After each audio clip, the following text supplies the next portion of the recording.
मुअज़्ज़ज़ उलमाए किराम,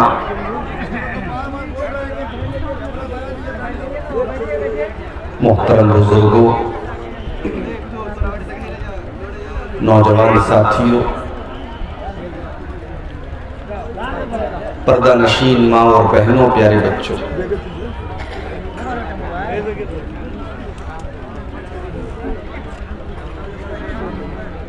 आज का ये प्रोग्राम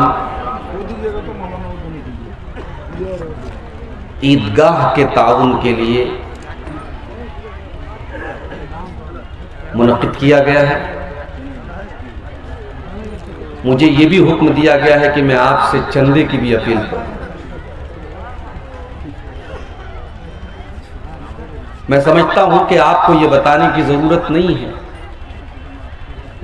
कि आपके इलाके में ये जो चंद जलसे होते हैं आमतौर से चंदे ही के लिए होते हैं।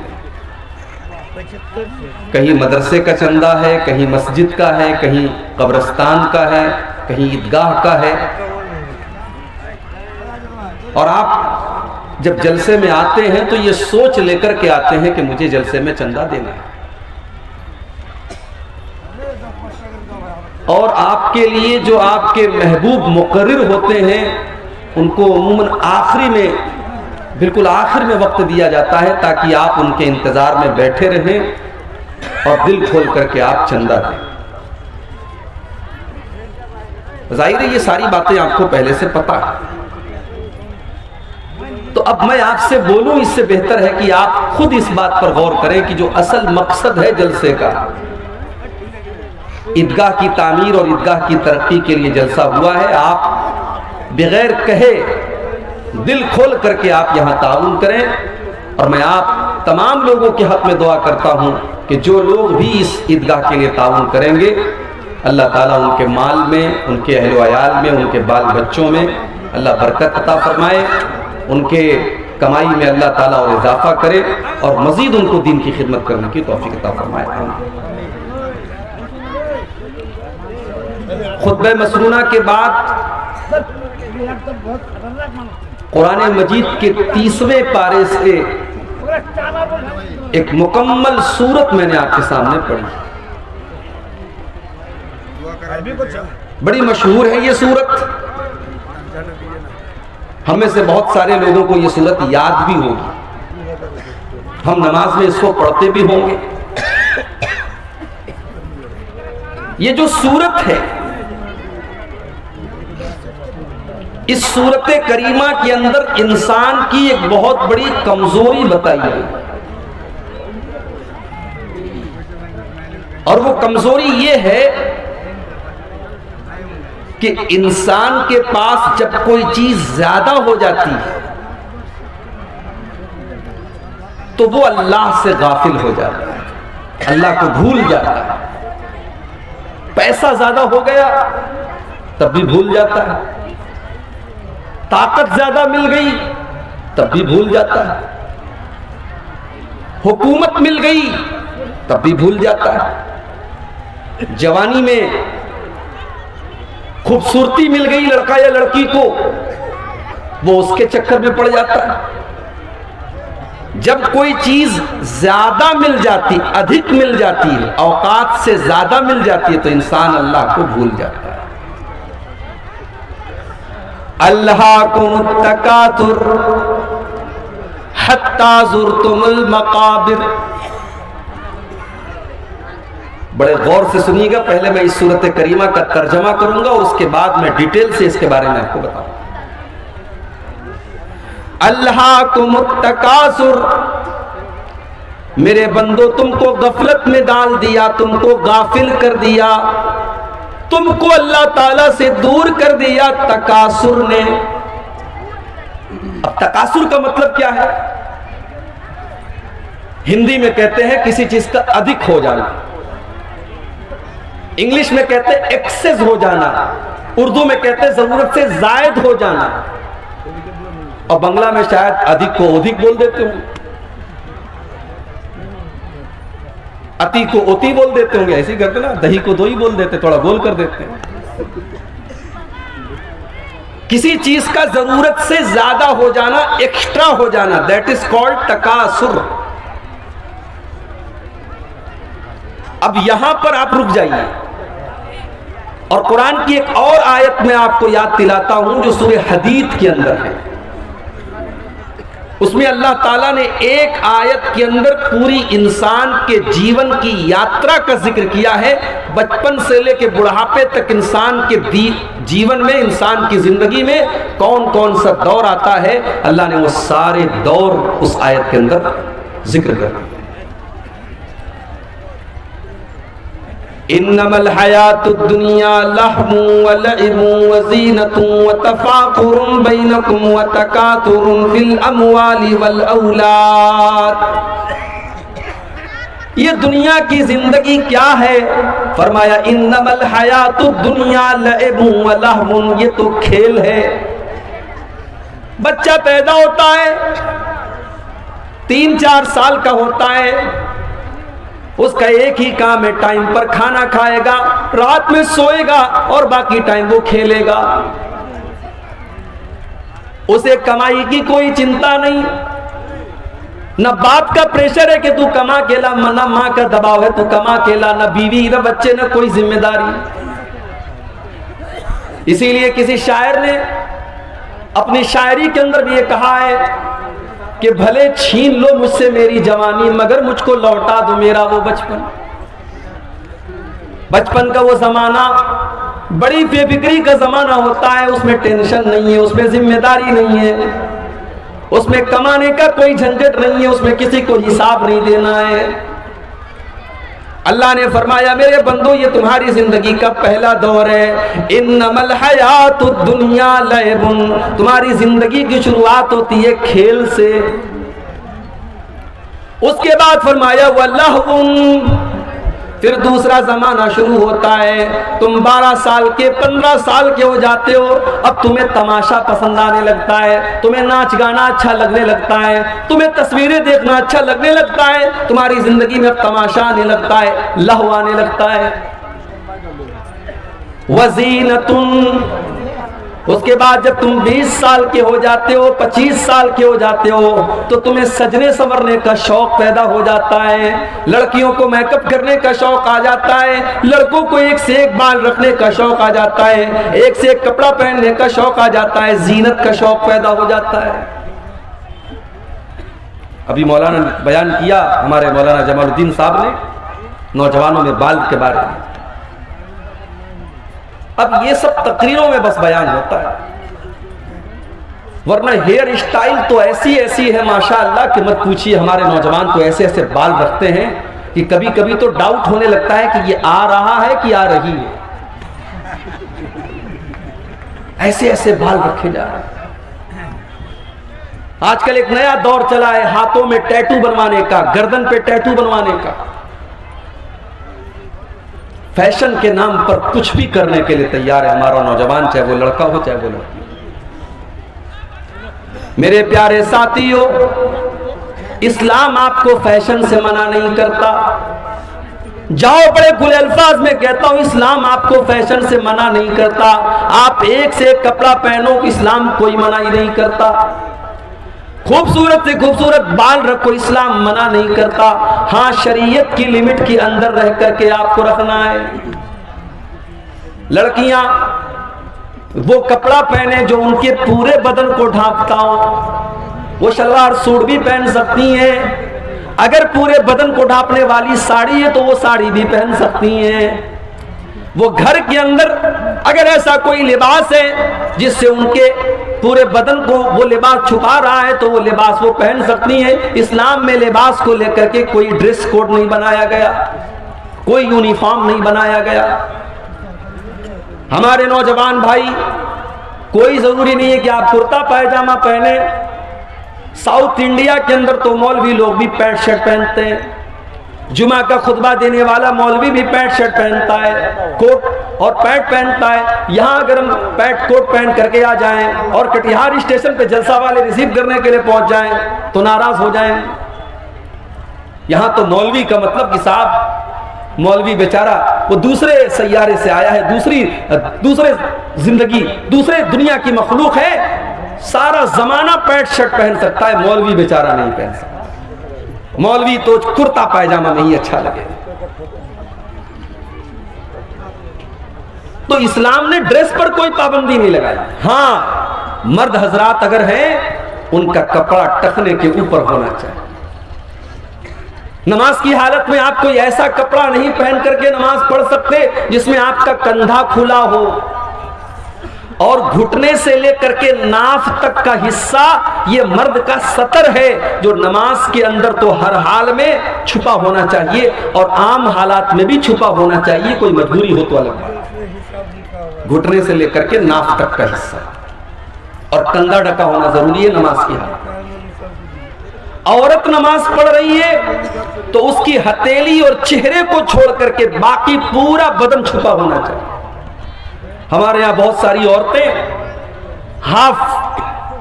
हाफ आस्तीन का कपड़ा पहनती हैं, इतना हाथ उनका खुला रहता है। माफ कीजिए, अगर आप उस कपड़े में नमाज पढ़ रही हैं तो आपकी नमाज सही नहीं है। नमाज की हालत में आपका कपड़ा सिर्फ हथेली और चेहरा खुला होना चाहिए, बाकी पूरा बदन आपका छुपा होना चाहिए। तो इस्लाम ने पाबंदी कहां लगाई मेरे भाई? आप बाल रखो मगर इंसानों के जैसा बाल रखो। ये आधा बाल है और आधा टकला है, ये कौन सा बाल है भाई? ये कज़ा है जिसको अल्लाह के नबी ने लानत फरमाई है। और हमारा नौजवान वो समझ रहा है कि हम बहुत अच्छे लग रहे हैं। कुछ नौजवानों को देखा कि वो कान में बाली पहने हुए हैं, कुछ नौजवानों को देखा कि वो हाथों में कड़ा पहने हुए हैं। समझ में नहीं आता ये मुसलमान है कि गैर मुस्लिम है। दाढ़ी तो वैसे ही नहीं है, बाल लंबे लंबे हैं, कानों में बाली है, मुंह में गुटखा दबाए हुए है, हाथों में कड़ा भी पहने हुए है। अब कैसे पता लगेगा कि मुसलमान है कि गैर मुस्लिम है? अल्लाह ने फरमाया मेरे बंदो, तुम्हारी जिंदगी का एक दौर वो भी आता है वज़ीनतुन, तुम सजते हो, संवरते हो, आईने के सामने देर तक खड़े रहते हो, अपने आप को सजाते हो, संवारते हो, अपने चेहरे पर क्रीम लगाते हो, अपने सर के ऊपर तुम तेल लगाते हो, अपने हेयर स्टाइल पर तुम्हें बड़ा नाज होता है। वज़ीनतुन, तुम्हारी जिंदगी का ये तीसरा दौर है। वतफाखुरुम बैनकुम, उसके बाद एक और दौर आता है जब तुम एक दूसरे के ऊपर फख्र करने लगते हो। मैं लाख रुपया कमा रहा हूं, अरे तू तो 50,000 कमा रहा है, मैं तो लाख रुपया कमा रहा हूं। तेरे पास तो छोटा मोटा मकान है, मेरे पास तो मेरे गांव में सबसे शानदार मकान है, मेरे पास तो 4 व्हीलर गाड़ी है, मेरे पास तो ये है, मेरे पास तो वो है। एक ऐसा दौर भी आता है जब इंसान कंपटीशन करने लगता है, जब मुकाबला करने लगता है, जब प्रतिस्पर्धा करने लगता है, जब एक दूसरे से आगे निकलने के चक्कर में पड़ जाता है।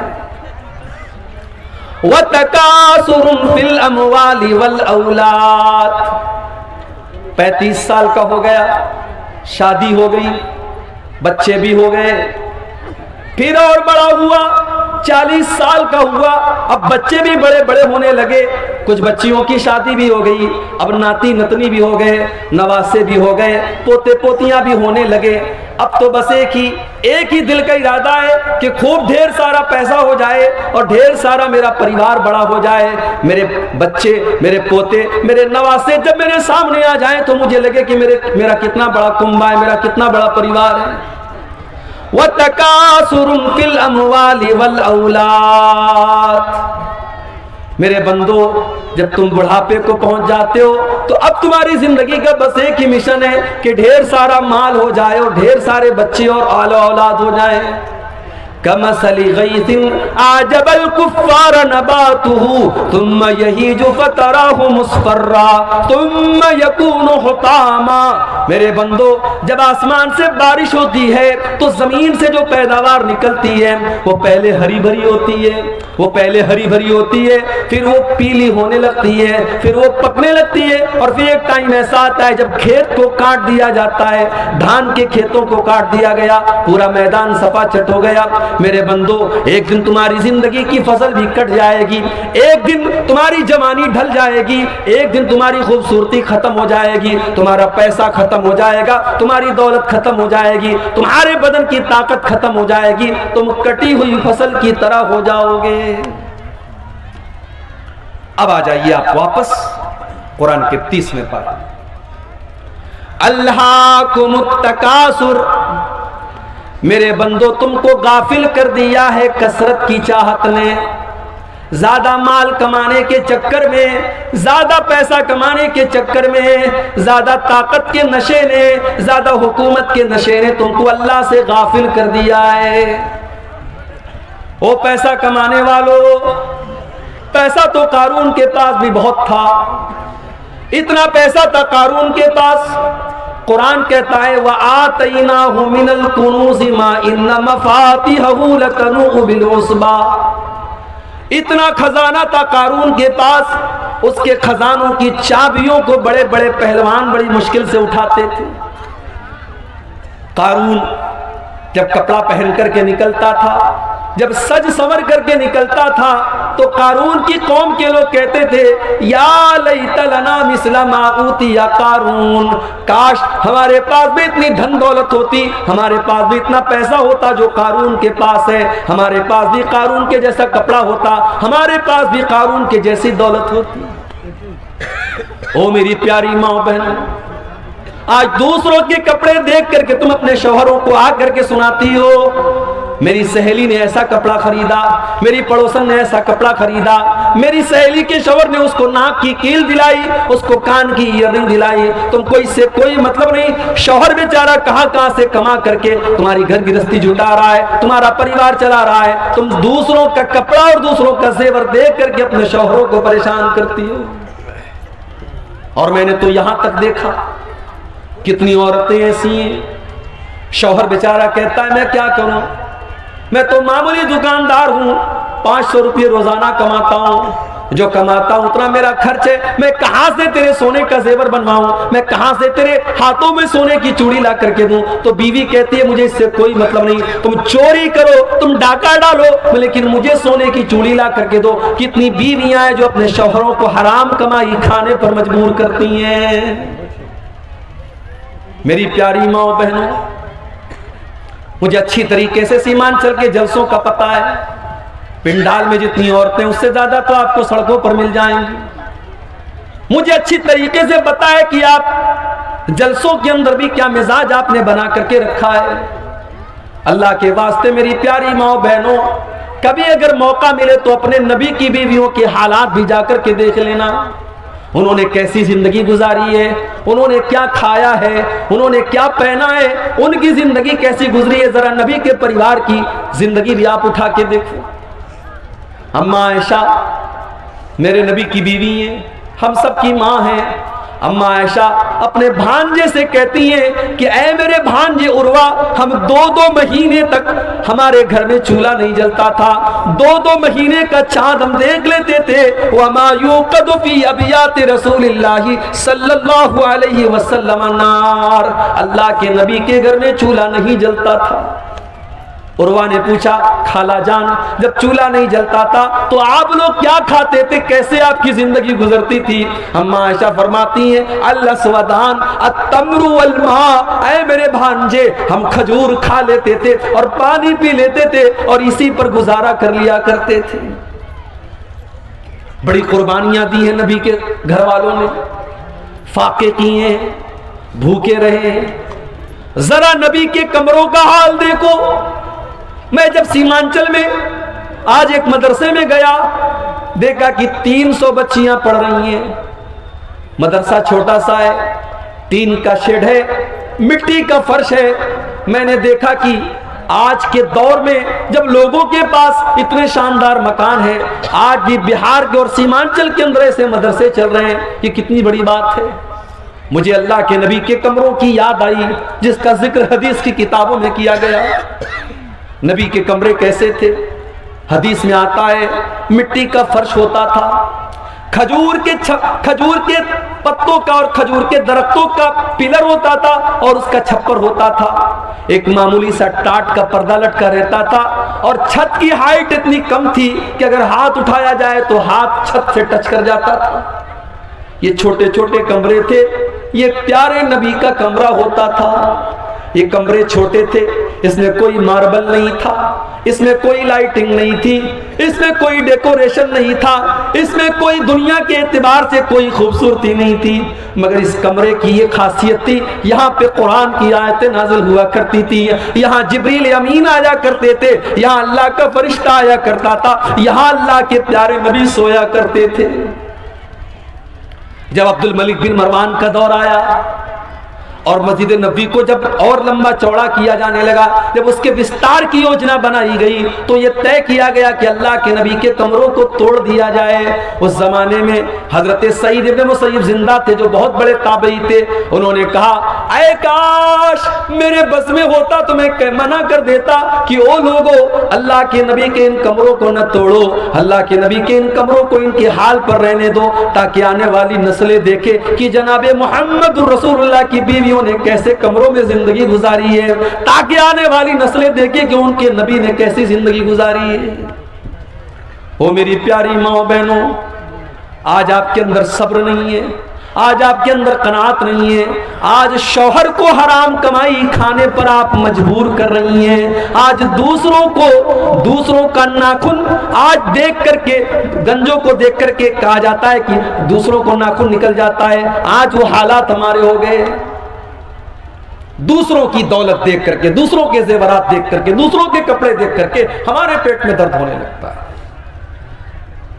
अल्लाह के नबी की बीवियों ने एक मर्तबा आपस में मीटिंग की, कहा कि लोगों के घरों में तो बड़ा पैसा आ रहा है और हमें वही सूखी रोटी मिल रही है, हमें जौ की रोटी मिल रही है, हमारे पास वही पुराना कपड़ा है, हमारे पास छोटे छोटे कमरे हैं। अल्लाह के नबी की बीवियां अल्लाह के प्यारे नबी के पास आती हैं और कहती हैं कि अय अल्लाह के नबी, अब हमारा खर्चा भी कुछ बढ़ना चाहिए, अब हमारी आमदनी भी कुछ बढ़नी चाहिए। अय अल्लाह के नबी, कैसर और किसरा की जो बेगम है उनके तो बड़े ठाट बाट हैं। अय अल्लाह के नबी, हम तो आपकी बीवियां हैं, हम तो इस उम्मत की सबसे ज्यादा इज्जत वाली औरतें हैं, हमारी जिंदगी में और हमारी लाइफ स्टाइल में भी कुछ ऐशो आराम आना चाहिए। है अल्लाह के नबी, हमें साल में जो खर्चा दिया जाता है उस खर्चे में कुछ इजाफा होना चाहिए।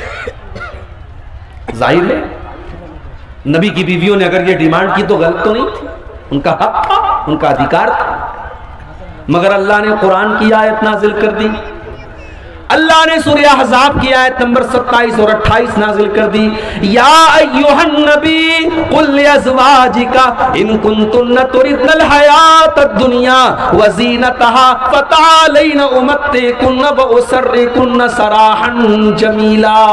ऐ नबी, अपनी बीवियों से कह दो, अगर तुम्हें दुनिया चाहिए, दुनिया की चकाचौंध चाहिए, दुनिया की दौलत चाहिए, दुनिया का कपड़ा लत्ता चाहिए, दुनिया का जेवर चाहिए, तो आ जाओ, मैं तुमको तलाक दे देता हूं और तुमको दुनिया की दौलत दे देता हूं, फिर तुम नबी के घर में नहीं रह सकती, तुम नबी के साथ नहीं रह सकती। व इन कुंतुन्ना तुरिदनल्लाह व रसूलहु वद्दारल आखिरत फइन्नल्लाह अअद्द लिल मुहसिनाति मिनकुन्ना अजरन अज़ीमा।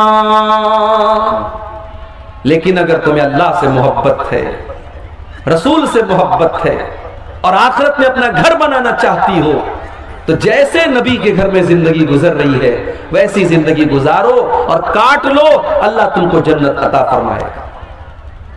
जब ये दो आयतें नाजिल हुई, अल्लाह के प्यारे नबी अपनी सबसे महबूब बीवी हजरत आयशा के पास आए। आए आयशा, तुमसे एक बात पूछना चाहता हूं, सोच समझ के तुम जवाब देना, कोई जल्दी नहीं है। हो सके तो अपने माँ बाप से मशवरा कर लेना, अपने माँ बाप से पूछ करके जवाब देना, लेकिन सोच समझ करके जवाब देना। अय अल्लाह के नबी, क्या बात है, इतना सस्पेंस क्यों है, ये आप इतनी शरायत क्यों लगा रहे हैं, आखिर बात क्या है, मुझे बताइए। अल्लाह के प्यारे नबी ने कुरान की यही दोनों आयतें पढ़ करके सुना दी।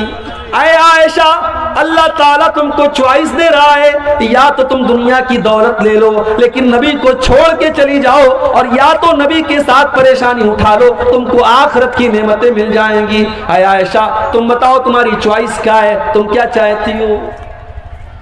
ओ मेरी प्यारी माँ बहनों, मैं कुर्बान जाऊं अपनी माँ के ऊपर, मैं कुर्बान जाऊं अम्मा आयशा के ऊपर। अम्मा आयशा ने एक सेकंड भी देर नहीं की, एक सेकंड भी देर नहीं की और फौरन कह दिया, ऐ अल्लाह के नबी, इख्तरतुल्लाह व रसूलहु व दारल आखिरा। ऐ अल्लाह के नबी, मेरा जवाब बिल्कुल क्लियर है, मुझे दुनिया नहीं चाहिए, मुझे दुनिया का ऐशो आराम नहीं चाहिए। ऐ अल्लाह के नबी, मैं दुनिया की दौलत को ठोकर मारती हूँ जो आपको छोड़ करके मुझे दुनिया की दौलत मिले। है अल्लाह के नबी, मुझे तो अल्लाह चाहिए, मुझे तो अल्लाह का रसूल चाहिए, मुझे तो आखिरत में अपना घर बनाना है। है अल्लाह के नबी, मैं अपनी डिमांड वापस लेती हूँ, मैं आपको चुनती हूँ, मैं आपके साथ दुनिया में रहूंगी और आखिरत में भी रहूंगी।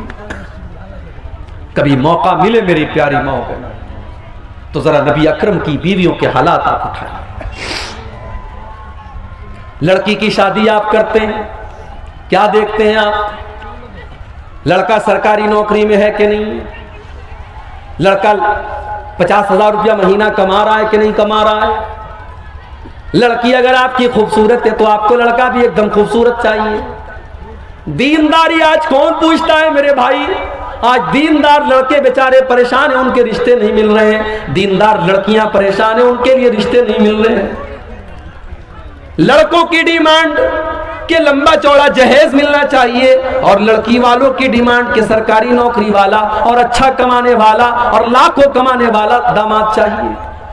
हो लोगों, जरा नबी के चारों दामाद के हालात भी पढ़ लेना। नबी को भी अल्लाह ने 4-4 बेटियां दी थी और अल्लाह के नबी ने 4-4 बेटियों की शादी की थी। और अल्लाह की कसम, नबी की चारों बेटियों के निकाह में कोई बारात नहीं आई, कोई जहेज नहीं दिया गया, कोई डिमांड नहीं की गई, कोई बैंड बाजा नहीं बजाया गया, कोई गीत नहीं गाया गया, कोई हराम काम नहीं किया गया। और नबी ने रिश्ते में क्या देखा? दीनदारी देखी। नबी ने सबसे लाडली बेटी और सबसे छोटी बेटी का निकाह हजरत अली के साथ किया। और जब हजरत अली को अल्लाह के नबी ने दामाद बनाया तो उनके पास रहने को अपना घर भी नहीं था, उनके पास अपना बिस्तर भी नहीं था, उनके पास अपनी गिरस्ती को बनाने के लिए सामान, जरूरत के सामान भी नहीं थे।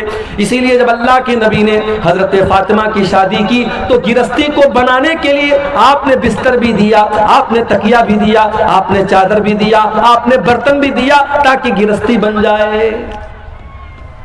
नबी ने दामाद के अंदर दीनदारी देखी, अखलाक देखा, कैरेक्टर देखा, किरदार देखा। शादी हो गई।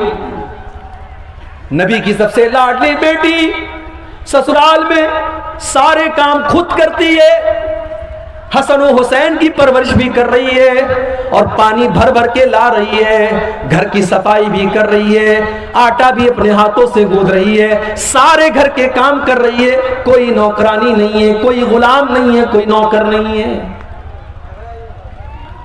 हजरत फातिमा को पता चला मेरे अब्बा जान के पास कुछ गुलाम आए हैं, कुछ लौंडियां आई हैं।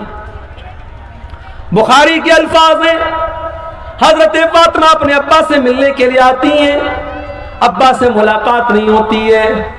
हजरत फातिमा अम्मा आयशा को ये पैगाम सुनाती हैं, मेरे अब्बा जान आए तो उनको बता देना कि आपकी बेटी फातिमा आपसे मिलने के लिए आई थी, और वो इसलिए आई थी क्योंकि उस आपकी बेटी के हाथों पर मेहनत करने की वजह से निशान पड़ गए हैं, आपकी लाडली बेटी के हाथों पर निशान पड़ गए हैं। अब्बा जान अगर हो सके तो अपनी बेटी को एक गुलाम दे देना, एक नौकर दे देना, आपकी बेटी को घर में काम करने में कुछ सहूलत मिल जाए, उसको सपोर्ट मिल जाए, कोई नौकर दे देना।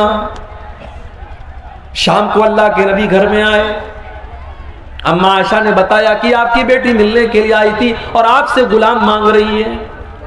बुखारी के अल्फाज हैं, अल्लाह के नबी उसी वक्त अपनी बेटी के घर पहुंचे, दरवाजा खटखटाया, दरवाजा खुला, बिस्तर पर पहुंचे, दामाद अली भी मौजूद है और बेटी फातिमा भी मौजूद है। आपने कहा है अली, है फातिमा, है मेरी बेटी, है मेरे दामाद, मेरे पास गुलाम तो आए हैं मगर मैं वो गुलाम तुम्हें नहीं दे सकता। इसलिए नहीं दे सकता कि मेरा जो मदरसा चल रहा है, मेरी मस्जिद के अंदर जो मेरे स्टूडेंट पढ़ रहे हैं, असहाबे सुफ़ा के नाम से जो मेरे स्टूडेंट हैं, जो मेरे दीन के तालिबे इल्म हैं, उनको खिलाने पिलाने का मेरे पास कोई इंतजाम नहीं है। मैं उन गुलामों को बेच करके अपने उन गरीब सहाबा के खाने पीने का इंतजाम करूंगा। ऐ अली, ऐ फातिमा, मैं तुमको कोई गुलाम नहीं दे सकता। उस जमाने में भी मदरसे के बच्चों के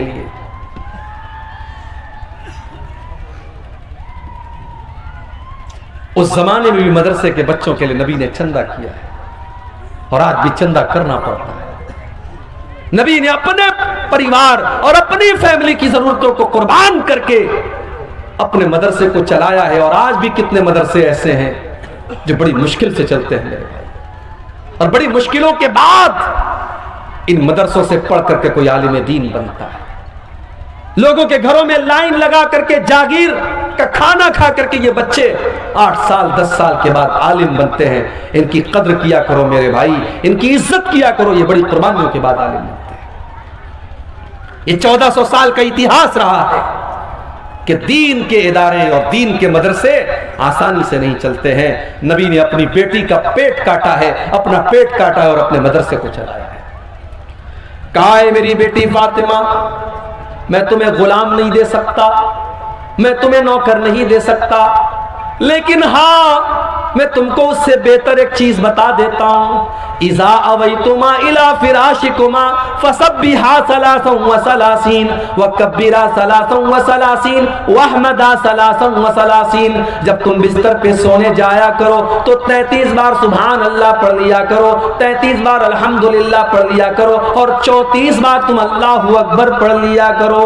फज़ालिकुमा खैरुल लकुमा मिन खादिमिन, तुम्हें किसी नौकर की जरूरत नहीं पड़ेगी, तुम्हारे बदन की सारी थकान दूर हो जाएगी, तुम ये तस्बीह पढ़ के बिस्तर पे सो जाना।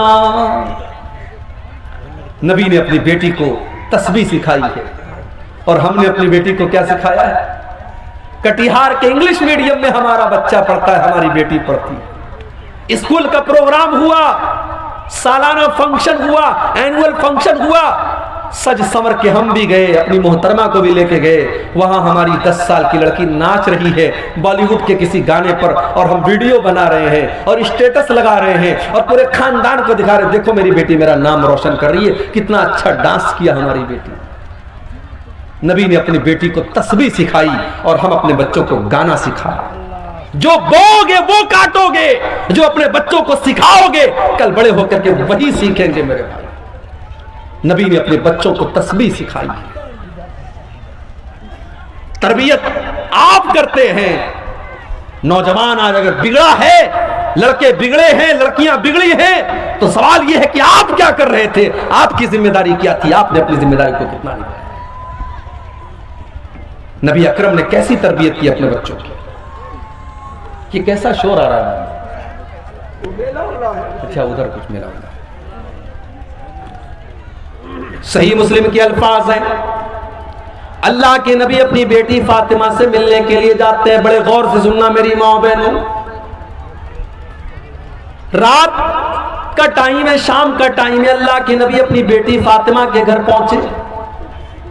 दरवाजे पर पहुंचे, कोई चीज आपको नजर आई, आपके चेहरे पर नागवारी का असर जाहिर हुआ, कुछ ऐसा था जो आपको बुरा लगा और आप वापस चले आए। बेटी को पता चला मेरे अब्बा आए थे और आकर के वापस चले गए। बेटा होता तो ध्यान न देता, लेकिन बेटियां बहुत ध्यान देती हैं। बेटियां बहुत ध्यान देती हैं। बेटी तो अपने माँ बाप का चेहरा देख करके पढ़ लेती है कि अब्बा नाराज है, अम्मा नाराज है, माँ बीमार है, बाप बीमार है, बेटी ससुराल में है, मोबाइल पर कॉल गया, बेटी तेरे अब्बू की तबीयत बहुत खराब है। वो बेचारी अपने सारे काम धाम छोड़ करके दौड़ी दौड़ी आती है कि मेरा बाप बीमार है, पहले मैं अपने बाप की हालचाल ले लूं, उसके बाद काम होता रहेगा। बेटा उसी घर में रहता है, काम धाम करता है, बाप बिस्तर पे पड़ा है, बेटे को फुर्सत नहीं है कि अपने बाप को एक नजर आ करके देख ले, उससे 2 मिनट बात कर ले। उसके बाद भी हम लोग बेटों के लिए तड़पते हैं और बेटियां पैदा होती हैं तो माथे पर बल पड़ जाता है। हजरत फातिमा को पता चला अब्बा जान आए थे, वापस चले गए। फौरन हजरत अली को भेजा कि जा करके पूछो कि क्या बात है, हमने कौन सी गलती कर दी। हजरत अली आते हैं, अय अल्लाह के नबी क्या बात है, आप हमारे घर पर आए और दरवाजे से वापस चले गए। अय अल्लाह के नबी अगर कोई खता हो गई, कोई गलती हो गई तो बता दीजिए। नबी अकरम ने क्या फरमाया, अय अली जब मैं अपनी बेटी के घर पहुंचा मैंने देखा कि मेरी बेटी के दरवाजे पर जो पर्दा लटक रहा है वो बड़ा डिजाइनदार है। फराअयतु अला बाबिहा सित्रम मुवश्शया, मैंने देखा कि मेरी बेटी के दरवाजे पर जो पर्दा लटक रहा है उस पर बड़े डिजाइन बने हुए हैं, बहुत बड़ी तस्वीरें बनी हुई हैं। अय अली माली वलिद दुनिया, जब मेरा दुनिया से कोई लेना देना नहीं है, जब मैंने सारी जिंदगी दुनिया से अपने आप को दूर रखा, मैंने दुनिया की रंगीनियों से अपने आप को दूर रखा, तो आए अली मेरी बेटी फातिमा के घर के ऊपर ये डिजाइनदार पर्दा कहां से आ गया। जाओ मेरी बेटी से कह दो वो पर्दा हटा करके मदीना के गरीबों में तकसीम कर दे। ये होती है, ये नबी की जिंदगी थी, ये नबी के सहाबा की जिंदगी थी, ये नबी के अहले बैत की जिंदगी। अल्लाह ने फरमाया अल्हाकुमुत तकासुर, ये माल और दौलत की चकाचौंध ने तुमको अल्लाह से दूर कर दिया है। ये माल करते हो, ये माल कितने दिन तुम्हारे काम आएगा। अल्लाह के नबी फरमाते, अल्लाह ताला कहता है यकूलु इब्नु आदम माली माली, आदम का बेटा कहता है हाय मेरा माल, हाय मेरा माल। वमा मालू का इल्ला मा अकल तफाफ नहीं था, वमा लबिस तफाब लईता, वमा तसद्दक तफाम ज़ईता। अल्लाह के नबी फरमाते कि तेरे माल की क्या हकीकत है, या तो तूने पहन करके पुराना कर दिया, या तूने खा करके खत्म कर दिया, या तूने अल्लाह की राह में दान दे दिया, सदका कर दिया, खैरात कर दिया और आखिरत के लिए आगे बढ़ा दिया। यही तो तेरा माल है। और क्या तेरा माल है? जो तू छोड़ के जाता है वो तो दूसरों का हो जाता है। तेरा क्या है? तेरा क्या है? सारी जिंदगी जो जिस मकान को बनाते हैं आप, हराम कमाई से जिस मकान को बनाते हैं, एक दिन आता है आप मर जाते हैं और आपके बच्चे उस मकान में जिसको आपने खड़े होकर के बनवाया है, उस मकान में आपके बच्चे आपकी लाश को 24 घंटे रखने के लिए तैयार हैं। इंसान मर गया, 24 घंटे कोई डेड बॉडी को रखने के लिए तैयार है। बीवी को बहुत मोहब्बत है शौहर से, बीवी की आंखों में आंसू बह रहे हैं, बेटे रो रहे हैं, मगर बेटा एक बार भी नहीं कहता मेरे अब्बा जान को मेरे पास रहने दो। सब लोगों को फिक्र है जल्दी से कब्र तैयार हो जाए, जल्दी से जनाजा पड़ी जाए, अब्बा को दफन कर दिया जाए। कोई मुर्दे को रखने को तैयार नहीं है। ओ लोगों, तुम्हारी वैल्यू खत्म हो गई, तुम्हारी हकीकत खत्म हो गई। मौत के आते ही तुम्हारी औकात तुमको पता चल गई। इसीलिए अल्लाह कहता है अल्हाकुमुत तकासुर हत्ता ज़ुरतुमुल मकाबिर, जब तुम कब्रिस्तान पहुंचोगे तब तुम्हें पता चलेगा दुनिया की हकीकत क्या है। कब्रिस्तान तो पहुंचोगे ना। दुनिया में फॉर्च्यूनर गाड़ी की सवारी करने वाला, 1-1 करोड़ की गाड़ी से चलने वाला, 4 लोगों के कंधों पर आज जनाजे की शक्ल में जा रहा है। जो अपने शैम्पू से, अपने फेवरेट शैम्पू से नहाया करता था। बहुत सारी औरतें डब शैम्पू लगाती हैं, कोई दूसरा शैम्पू ले आओ तो बुरा मान जाती हैं। बहुत सारे लोग लक्स साबुन से नहाते हैं, उनको दूसरा साबुन नहीं चलता। आज मर गया, आज कोई कहने वाला नहीं है ये तो डब साबुन से नहाया करता था, आज इसको साबुन क्यों नहीं लगा रहे हो, कोई ये कहने वाला नहीं है। ये तो गर्म पानी से नहाया करता था, आज इसको ठंडे पानी से क्यों नहला रहे हो, कोई ये कहने वाला नहीं है इसको शैम्पू क्यों नहीं लगा रहे हो, ये तो शैम्पू लगाया करता था। इतना बेबस हो गया, इतना कमजोर हो गया, आज उसके बदन से कपड़े दूसरे उतार रहे हैं, आज उसको नंगा दूसरे लोग कर रहे हैं, आज उसके बदन पर दूसरे लोग पानी डाल रहे हैं। आज वो इस लायक भी नहीं है कि वो कुल्ली कर सके, वो नाक में पानी डाल सके, आज उसकी गंदगी को दूसरे लोग साफ कर रहे हैं। मर गया, घर वालों ने नहला दिया, अब कफन का नंबर आया। दुनिया में कपड़ा पहनता था तो दुकान पर जाकर के कहता था सबसे महंगा कपड़ा मुझे दिखाओ। 1000 रुपया मीटर वाला कपड़ा पहन करके वो निकलता था और अपने कपड़े का रोप झाड़ता था।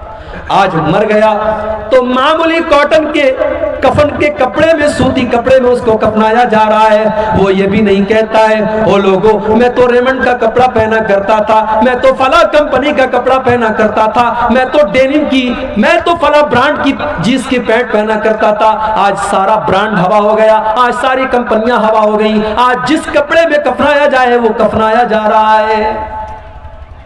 कफना दिया गया, अब लोग आ रहे हैं उसको देखने के लिए।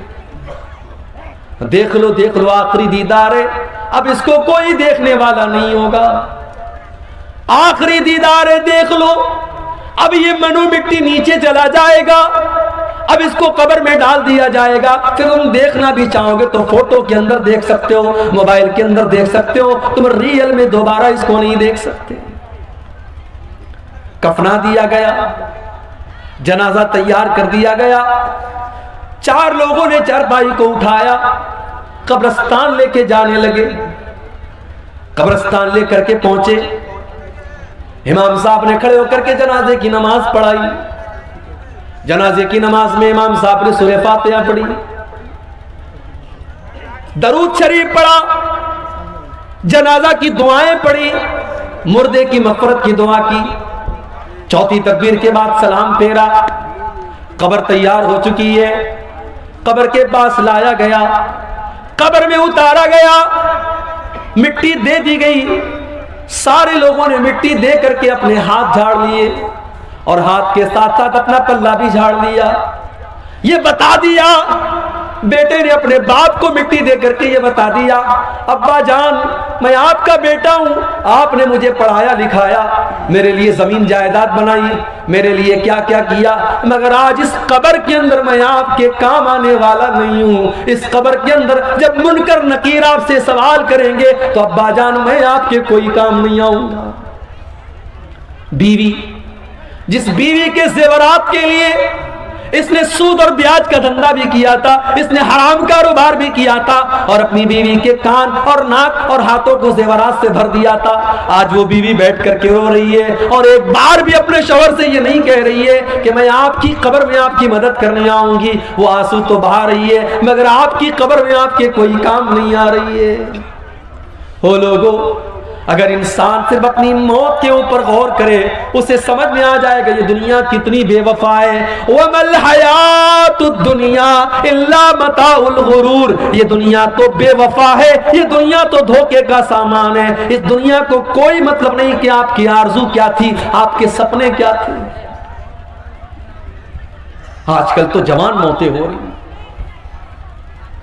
पहले यह था कि साहब आदमी 60 साल का हुआ, 70 साल का हुआ तब मौत होती थी। अब तो मौत तो हमेशा अपने टाइम पर ही आती है। हमको लगता है कि 60 साल में आदमी मर गया, 50 साल की उम्र में आदमी मर गया, मौत तो अपने टाइम पर आई है।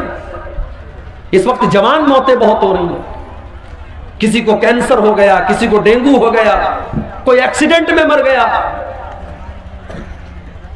इलाहाबाद की सरजमीन हमारे यूपी के अंदर है। डॉक्टर मोहसिन नाम का एक नौजवान लड़का, हट्टा कट्टा खूबसूरत लड़का, 1 साल पहले मुझे जलसे में मिलता है। मैं मना करता हूं फिर भी मेरे साथ सेल्फी लेता है, अपना मोबाइल नंबर मुझे देता है, मुझसे कांटेक्ट में रहता है। कौम की खिदमत करने का जज्बा भी उसके अंदर है। 1 साल का पीरियड भी नहीं गुजरा, फेसबुक के ऊपर पोस्ट आती है डॉक्टर मोहसिन की, मुझे डेंगू हो गया है, मेरे हक में दुआ करें। 3 दिन के बाद मैसेज आता है, डॉक्टर मोहसिन का इंतकाल हो गया, उसकी मग़फ़िरत की दुआ करें। डॉक्टर मोहसिन ने क्या सोचा होगा, मैं इस जवानी की आलम में, जबकि अभी तो मेरी शादी भी नहीं हुई, मेरे माँ बाप ने मेरी शादी का सपना देखा था, मेरा रिश्ता तय हुआ था, मैं किसी का दामाद बनने वाला था। क्या डॉक्टर मोहसिन ने यह सोचा था कि आज मैं मौत के घाट उतर जाऊंगा और शादी का दिन भी मैं नहीं देख पाऊंगा, मैं दुनिया से इसी हाल में चला जाऊंगा। मेरे नौजवान साथियों, ये मौत आपसे पूछ करके तो नहीं आएगी। इस मौत को इससे कोई मतलब नहीं कि आपके कौन कौन से सपने हैं और आपके कौन कौन से इरादे हैं। ये मौत आएगी और आपको आपके अपनों से जुदा कर दे।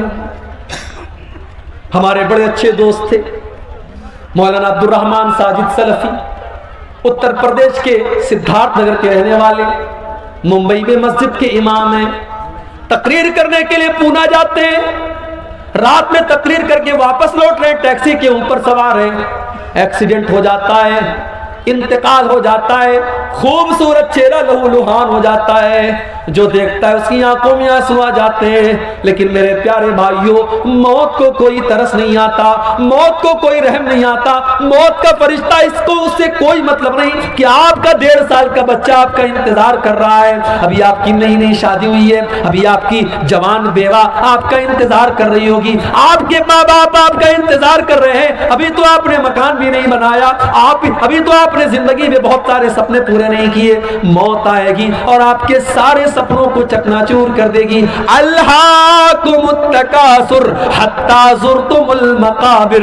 मेरे बंदो, तुम कितना भागोगे, कितना भागोगे, तुम अल्लाह से भाग करके कहां जाओगे? हत्ता ज़ुरतुमुल मकाबिर, एक दिन तो तुमको कब्रिस्तान आना है।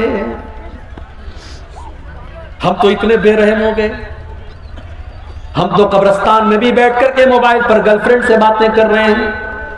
हम तो इतने बेरहम हो गए कि कब्रिस्तान पर बैठ करके गीबत और चुगली हो रही है, और कब्रिस्तान पे बैठ करके जुआ खेला जा रहा है, और कब्रिस्तान में बैठ करके शराब पी जा रही है, हमें तो कब्रिस्तान में भी मौत याद नहीं आती। ओ लोगों, मेरे नबी को तो कब्र को देख करके मौत याद आ जाती थी। इब्ने माजा की रिवायत है, एक अंसारी सहाबी का जनाजा है, जनाजे को कब्र में उतारा जा रहा है। अल्लाह के प्यारे नबी अपने सहाबा के साथ कब्र के पास बैठे हुए हैं और आपकी आंखों से आंसू बहने लगते हैं और इतना रोते हत्ता बल्लत सरा, वहां की जमीन आपके आंसुओं से भीग जाती है। उसके बाद आप कब्र की तरफ इशारा करके कहते हैं लिमिस्ल हाज़ा फ़अइदू या इख़वानी, ऐ मेरे सहाबा इस कब्र की तैयारी करो, यहां तुमको आना है। ओ लोगों, हम तो इतने कठोर दिल हो गए, हमको तो कब्र देख करके भी मौत याद नहीं आती।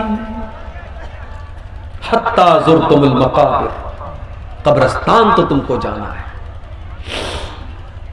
इंसान बहुत तरक्की कर गया, बड़े बड़े हॉस्पिटल खुल गए, कटिहार में, किशनगंज में, दिल्ली में, मुंबई में, मगर आज भी डॉक्टर के पास मौत का कोई इलाज नहीं है। एक टाइम ऐसा आता है, डॉक्टर कहता है साहब मरीज को ले जाओ, अब इसको दवा की नहीं, इसको दुआ की जरूरत है।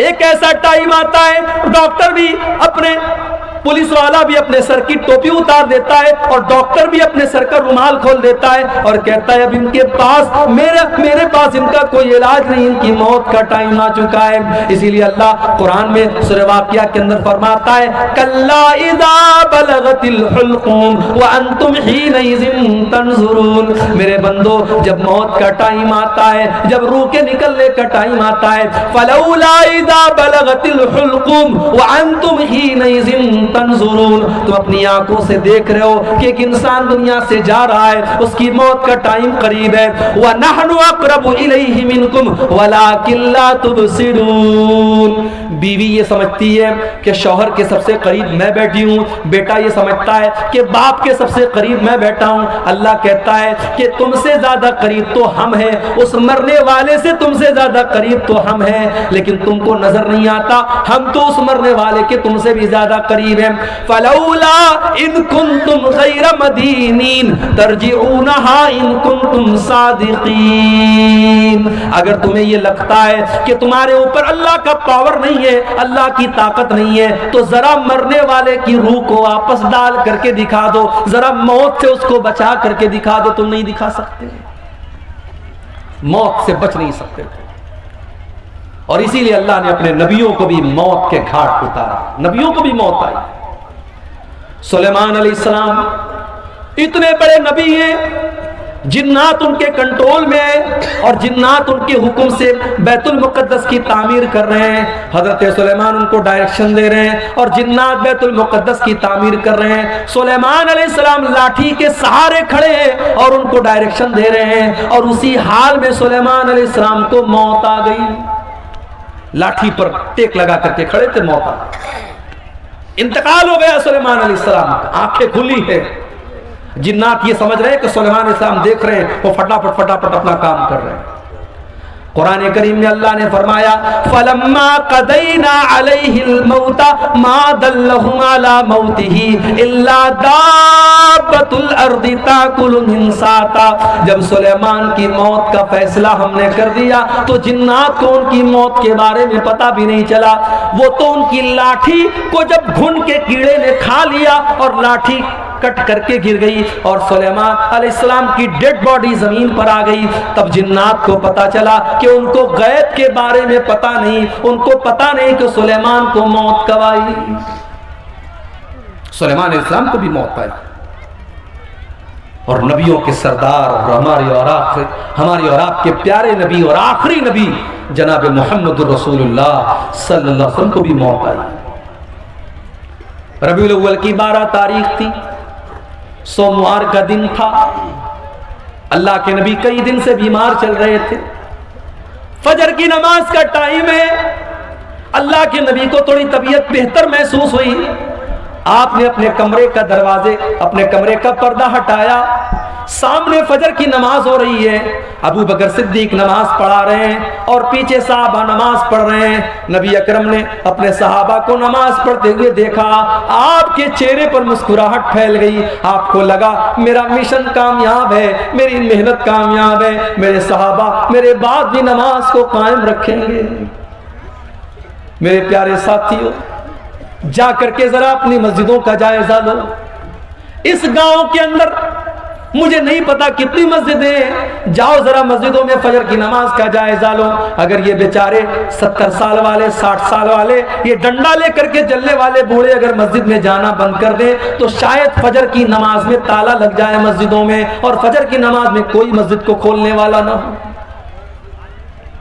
हम तो नमाज से इतने दूर हैं, कोई बात नहीं है, हमारा कारोबार चल रहा है, हमारी दुकान चल रही है, नमाज हो रही है, और मोहब्बत रसूल का दावा। अल्लाह अकबर। एक मरतबा रबीउल अव्वल का महीना था, मेरा प्रोग्राम था कलिया चक में, मालदा में। मालदा स्टेशन से कलिया चक जाने में आमतौर से 1 से 1.5 घंटा लगता है, मुझे 3 घंटे लग गए। रास्ते पर जुलूस निकल रहा था साहब। किसका जुलूस निकल रहा है? नबी के आशिकों का जुलूस निकल रहा है। नबी के आशिकों का जुलूस निकल रहा है, डीजे बज रहा है, रास्तों को जाम करके, नाच करके, गा करके, नारे लगा करके लोग मोहब्बत रसूल जाहिर कर रहे हैं। जिसको नबी से मोहब्बत होगी वो जुलूस नहीं निकालेगा, वो नाच गाना नहीं करेगा, वो डीजे नहीं बजाएगा, वो म्यूजिक नहीं बजाएगा। जिसको नबी से मोहब्बत होगी वो नमाज कायम करेगा, क्योंकि नबी को नमाज से बड़ी मोहब्बत थी। अल्लाह के नबी फरमाते जो इलत कुर्रत आईनी फिस्सलाह, नमाज मेरी आंखों की ठंडक है। नमाज का टाइम होता था, अल्लाह के नबी हजरत बिलाल से कहते थे या बिलाल अरहना बिस्सलाह, ऐ बिलाल जल्दी से नमाज खड़ी करो और मुझे मेरे दिल को सुकून पहुंचाओ। फजर की नमाज हो रही है, अल्लाह के नबी के चेहरे पर मुस्कुराहट फैल गई कि मेरे बाद भी मेरे सहाबा नमाज कायम करेंगे, मेरा मिशन चालू है, मेरा मिशन जारी है। नबी अकरम ने जुबान से कुछ नहीं कहा है, पर्दा हटाया है और दरवाजे पर आकर के खड़े हैं। सहाबा को अपने नबी से इतना प्यार था, उन्होंने महसूस कर लिया, उनको अपने नबी की खुशबू महसूस हो गई, उनको पता चल गया कि अल्लाह के नबी अपने दरवाजे पर आए हैं। सहाबा ने नमाज की हालत में अबू बकर सिद्दीक को इशारा करना शुरू किया कि अल्लाह के नबी आ चुके हैं, अब तुम पीछे आ जाओ, अल्लाह के नबी नमाज पढ़ाएंगे। हजरत अबू बकर ने पीछे हटने का इरादा भी किया, लेकिन अल्लाह के नबी ने इशारा किया कि नहीं नहीं तुम नमाज पढ़ाते रहो, और अल्लाह के नबी ने दोबारा पर्दा गिरा दिया। और सहाबा कहते हैं ये आखिरी नजर थी जो अल्लाह के नबी ने सहाबा पर डाली थी। फजर का वक्त है, फिर सूरज निकला, दिन चढ़ने लगा, चाश्त का वक्त आने लगा, और जैसे जैसे दिन चढ़ रहा है मोहम्मद रसूलुल्लाह की तकलीफ में इजाफा हो रहा है। अम्मा आयशा फरमाती है उसी सोमवार के दिन मेरे भाई अब्दुर्रहमान आए, वो मिसवाक कर रहे थे, अल्लाह के नबी की नजर पड़ गई, आपने इशारा किया कि मैं भी मिसवाक करना चाहता हूं। अम्मा आयशा ने अपने भाई से मिसवाक को लिया और मिसवाक को अपने दांतों से नरम किया ताकि अल्लाह के प्यारे नबी को मिसवाक करने में तकलीफ न हो। बीवी वो होती है जिसको शौहर की तकलीफ का इतना एहसास हो। शौहर बीमार है तो अम्मा आयशा ने मिसवाक को नरम किया ताकि मेरे नबी को, मेरे शौहर को तकलीफ न हो, आसानी से मिसवाक कर सके। और अम्मा आयशा फरमाती हैं ये मेरे लिए फख्र की बात थी कि अल्लाह के नबी के आखिरी टाइम में मेरा लुआब अल्लाह के नबी के लुआब के साथ मिल गया। मैंने मिसवाक को नरम किया और अल्लाह के नबी को दिया, और आपने उसी मिसवाक से अपने दांतों को साफ किया। इसीलिए उलमा कहते हैं अगर किसी को ये एहसास हो कि मेरा आखिरी टाइम है तो आखिरी टाइम में मिसवाक करना चाहिए। ये भी अल्लाह के रसूल की सुन्नत है। मिसवाक किया आपने, बेचैनी बढ़ने लगी। आपके बगल में एक प्याले में पानी रखा हुआ था, आप बार बार अपने हाथ में पानी लेते, अपने चेहरे पर छिड़क लेते और कहते अल्लाहुम्मा इन्नी अला सकरातिल मौत, है अल्लाह तू मौत की सख्तियों पर मेरी मदद फरमा, है अल्लाह सकरातुल मौत पर तू मेरी मदद फरमा।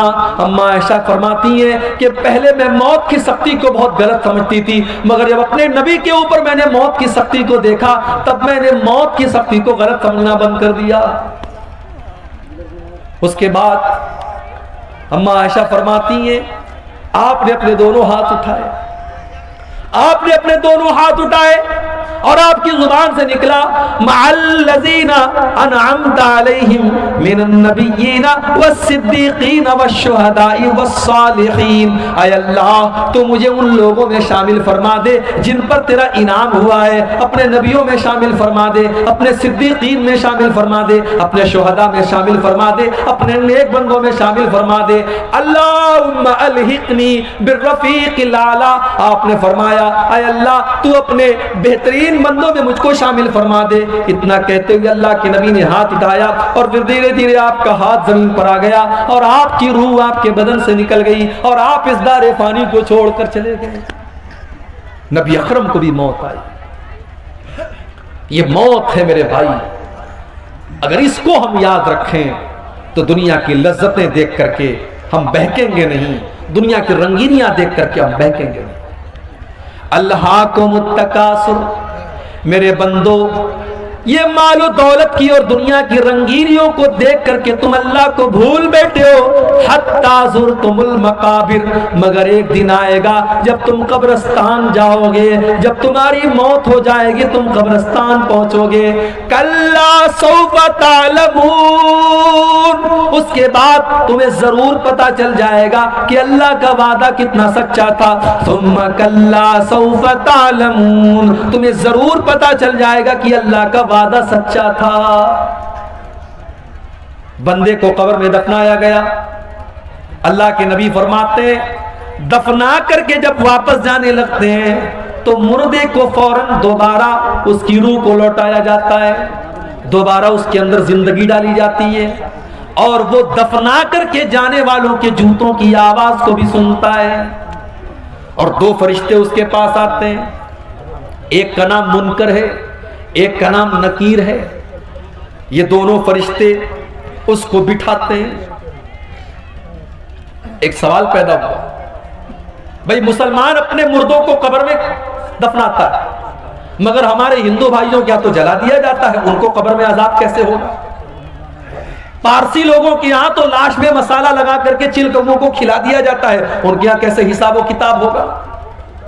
कोई पानी में सफर कर रहा था, डूब करके मर गया, मछलियों ने उसको खा लिया, उसका कब्र में हिसाब व किताब कैसे होगा? कोई फ्लाइट में सफर कर रहा था और फ्लाइट में हादसा हो गया और फ्लाइट में जितने लोग थे सब मर गए, चिथले उड़ गए, उनका हिसाब व किताब कैसे होगा कब्र के अंदर?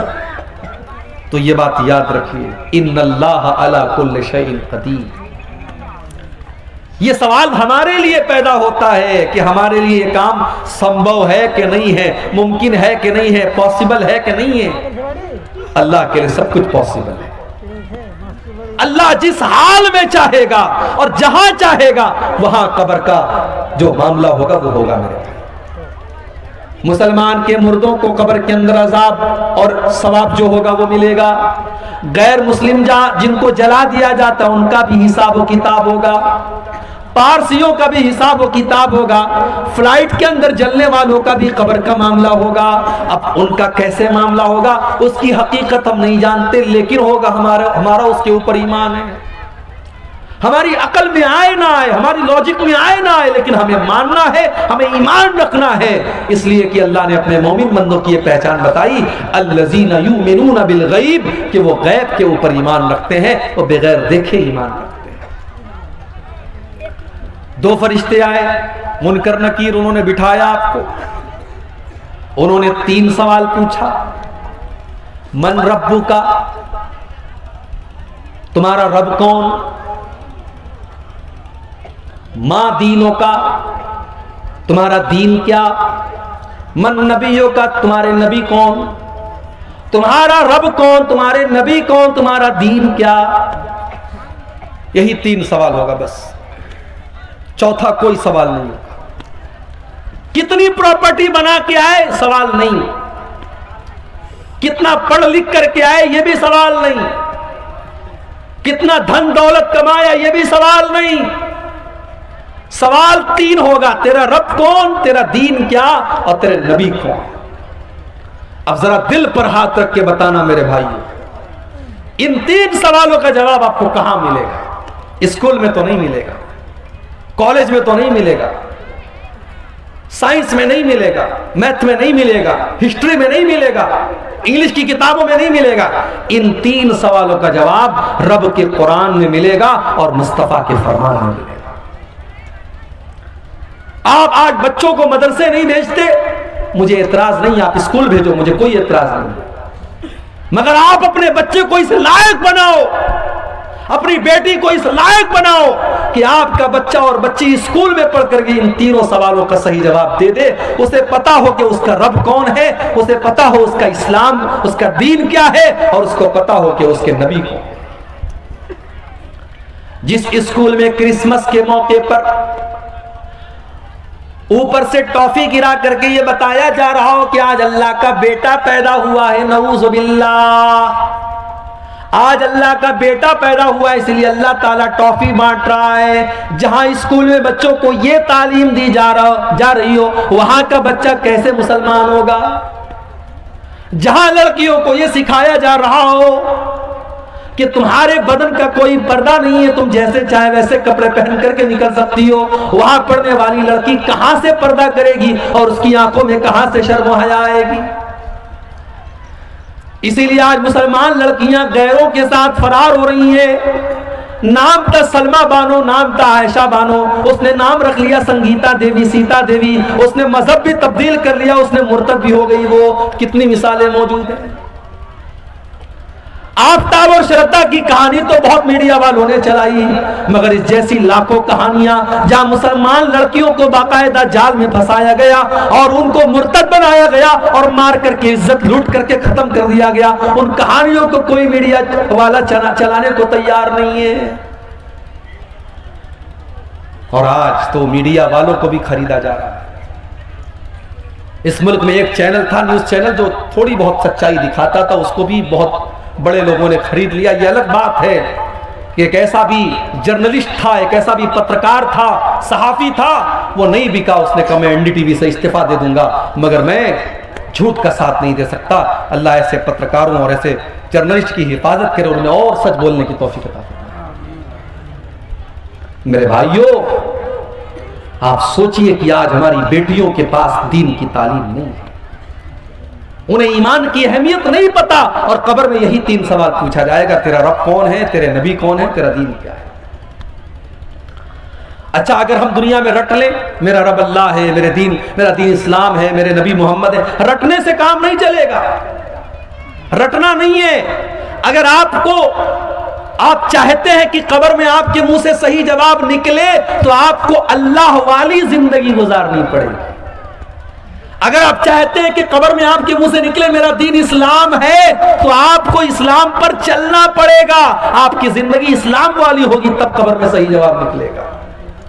अगर आप चाहते हैं कि कब्र में जब फरिश्ता पूछे तेरे नबी कौन है, और आपके मुंह से ये निकले मेरे नबी मोहम्मद सल्लल्लाहु अलैहि वसल्लम है, तो आपको अल्लाह के नबी के तरीके पर जिंदगी गुजारनी पड़ेगी।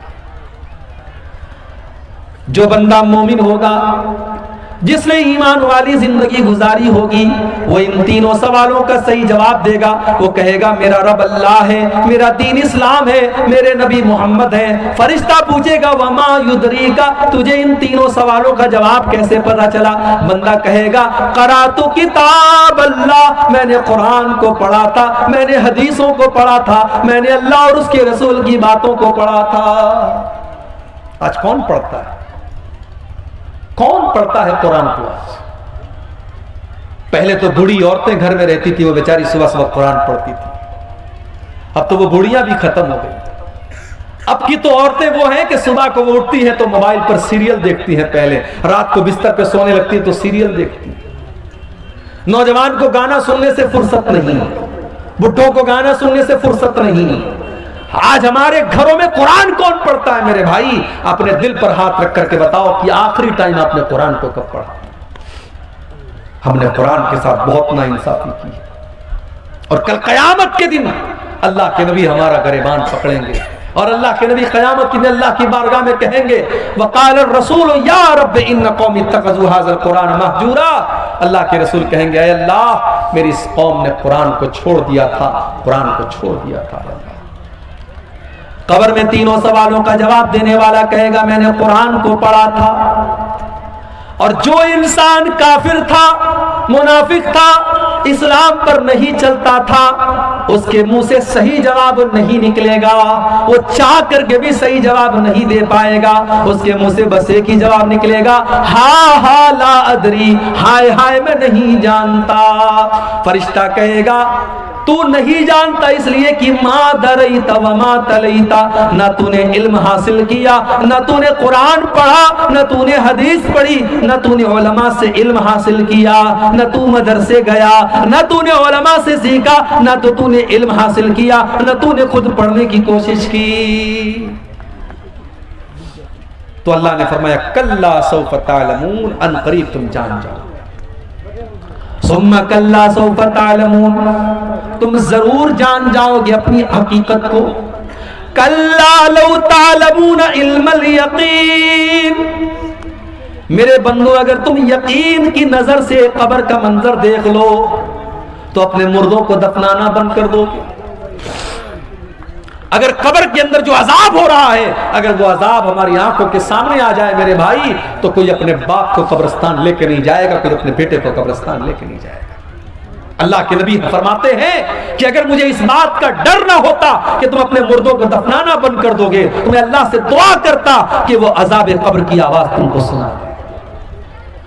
लेकिन हम सुन लेंगे तो मुर्दों को दफनाना बंद कर देंगे।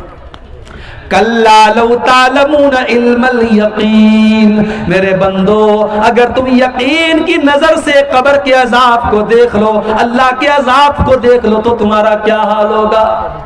लतरबुन्नल जहीम, तुम जरूर जहन्नम को देखोगे। जहन्नम, हाय हाय। अब ये पूरा एक टॉपिक है कि जहन्नम कैसी है और क्या है। कभी इंशाअल्लाह आपके इलाके में मौका मिला तो तकरीर इस पर होगी कि जहन्नम कैसी हो। इतना समझ लीजिए कि तकलीफ और टॉर्चर की आखिरी हद है जहन्नम। जहन्नम वो जगह है जहां आप मौत की आरजू करेंगे मगर मौत नहीं मिलेगी। जहन्नम वो जगह है जो अल्लाह ने अपने नाफरमानों के लिए सजा के तौर पर तैयार करके रखी। कुल्लमा नज़िजत जुलूदुहुम बद्दलनाहुम जुलूदन गैरहा लियज़ूक़ुल अज़ाब। जब जहन्नमियों के चमड़े जहन्नम की आग में जलने लगेंगे तो हम उनके ऊपर नया चमड़ा चढ़ा देंगे ताकि बार बार जलने की तकलीफ उनको महसूस हो। जहन्नमियों को आग का बिस्तर दिया जाएगा, उनको ऐसा फल दिया जाएगा जिसको खाने के बाद उनका पेट अंगारा बन जाएगा, उसको कड़वा कसैला जहन्नमियों का पीपर मवाद पिलाया जाएगा। लतरवुन्नल जहीम, मेरे बंदो तुम जहन्नम को जरूर देखो। मेरे भाइयों, आज अगर दुनिया में कोई जल जाए, उसकी लाश को देख करके हम बर्दाश्त नहीं कर सकते। सोचो मेरे भाइयों, हमारे बेटे और बेटियां जहन्नम की आग में जले, हम ये कैसे गवारा कर सकते हैं। हमारी बीवी, हमारा परिवार जहन्नम की आग में जले, हम ये कैसे गवारा कर सकते हैं। लतरवुन्नल जहीम, मेरे बंदो तुम जरूर जहन्नम को देखोगे। तुम लतरवुन्नहा ऐनल यकीन, तुम यकीन की नजरों से जहन्नम को देखोगे। तुम लतुसअलुन्न यौमइज़िन अनिन नईम, और दुनिया में हमने जो नेमतें दी हैं उन नेमतों का तुमको कयामत के दिन हिसाब देना पड़ेगा। एक वाकया सुना करके बात खत्म कर रहा हूं, रात काफी हो रही है। आपको अच्छा खाना मिल रहा है, अच्छे मकान में आप रहते हैं, आपके बाल बच्चे तंदुरुस्त हैं, आपको अल्लाह ने अगर इन नेमतों से नवाजा है, इन नेमतों का हिसाब अल्लाह की बारगाह में आपको देना पड़ेगा। सही इब्ने हिब्बान की रिवायत है, एक दिन हजरत उमर फारूक अपने घर से निकले, दोपहर का टाइम था, घर से निकले, रास्ते में अबू बकर सिद्दीक से मुलाकात हुई। अबू बकर सिद्दीक ने पूछा कि ऐ उमर क्या बात है, दोपहर में क्यों निकले हो। हजरत उमर ने सच बात बता दी, कहा कि मा अखरजनी इल्लल जू। ऐ अबू बकर क्या बताऊं, बहुत तेज भूख लगी है, कई दिनों से खाना नहीं खाया है, मैं भूख से परेशान होकर के निकला हूं। हजरत अबू बकर सिद्दीक ने कहा अल्लाह की कसम, जिस वजह से तुम निकले हो उसी वजह से मैं निकला हूं। मैंने भी कई दिन से खाना नहीं खाया है, मैं भी भूख से परेशान होकर के निकला। थोड़ी देर के बाद अल्लाह के प्यारे नबी निकले, देखा कि अबू बकर मौजूद है, उमर मौजूद है। आए अबू बकर, है उमर, क्या बात है, इतनी दोपहर में क्यों निकले हो? दोनों ने कहा कि अल्लाह के नबी हम भूख से परेशान होकर के निकले। आपने फरमाया, ऐ अबू बकर, ऐ उमर, वल्लाही मा अखरजनी इल्लल जू, मैं भी भूख से परेशान होकर के निकला हूं। हमारे पास आज चैन से रोटी मिल रही है, चैन से चावल मिल रहा है, खा रहे हैं, पी रहे हैं, कितनी बड़ी नेमत है मेरे भाई। यहां अल्लाह के नबी हैं, अबू बकर हैं, उमर हैं, दुनिया के अल्लाह के नबी हैं, और नबी के बाद दुनिया की सबसे महान दो हस्तियां हैं, और ये तीनों लोग भूखे होकर के निकले हैं। अल्लाह के नबी ने कहा चलो अबू अय्यूब अंसारी के घर चलते हैं। ये अबू अय्यूब अंसारी कौन थे? ये वही सहाबी थे जब अल्लाह के नबी मदीना पहुंचे थे तो आपकी ऊंटनी इनके दरवाजे के पास बैठी थी और आपने इन्हीं के घर में क़याम किया था, और ये अल्लाह के नबी के मेजबान थे। अल्लाह के नबी की आदत थी कि रोजाना अबू अय्यूब अंसारी के घर जाते थे और अबू अय्यूब अंसारी कुछ नाश्ता आपको कराते थे। दोपहर का टाइम था, अल्लाह के नबी गए, दरवाजा खटखटाया, बीवी ने दरवाजा खोला, उम्मे अय्यूब ने दरवाजा खोला, देखा कि अल्लाह के नबी और अबू बकर और उमर मौजूद हैं। उम्मे अय्यूब ने कहा मरहबा, खुशामदीद, वेलकम, स्वागत, अय अल्लाह के नबी आप मेरे घर पर पधारे हैं, आप मेरे घर पर आए हैं, ये तो मेरे लिए बड़ी किस्मत की बात है। अय अल्लाह के नबी आप जल्दी से घर में तशरीफ लाएं। नबी अकरम ने पूछा अबू अय्यूब अंसारी हैं घर पे? अय अल्लाह के नबी वो तो खेत में काम कर रहे हैं। अभी ये बातचीत चल ही रही है कि अबू अय्यूब अंसारी खेत में काम कर रहे हैं, और कानों में अल्लाह के नबी की आवाज पहुंची, आए दरवाजे पर और खुश होकर के कहने लगे आज तो मेरी बड़ी खुशनसीबी की बात है, अल्लाह के रसूल मेरे घर पे आए हैं, अबू बकर मेरे घर पे आए हैं, उमर मेरे घर पे आए हैं। तीनों लोग घर में दाखिल हुए। अबू अय्यूब अंसारी ने पूछा अय अल्लाह के नबी आप तो शाम के टाइम आते थे, दोपहर के टाइम आप नहीं आते थे, क्या बात है? अय अबू अय्यूब बहुत तेज भूख लगी है, कुछ खाने का लाओ। अय अल्लाह के नबी अभी लाता हूं। जल्दी से दौड़े दौड़े गए और खजूरों की, हर टाइप की खजूरों का गुच्छा तोड़ के ले आए। कुछ पक्की खजूरें थी, कुछ कच्ची खजूरें थी, कुछ तर खजूरें थी, कुछ सूखी खजूरें थी, सारी खजूरों का गुच्छा लेके आ गए। ठंडा ठंडा पानी लेके आ गए। अपनी बीवी से कहा तू रोटी बना, और बकरी को पकड़ के लाए और बकरी को ज़बह करने लगे। नबी अकरम ने पूछा कि ये दूध देने वाली बकरी तो नहीं है? कहा नहीं है अल्लाह के नबी। कहा ठीक है ज़बह कर दो।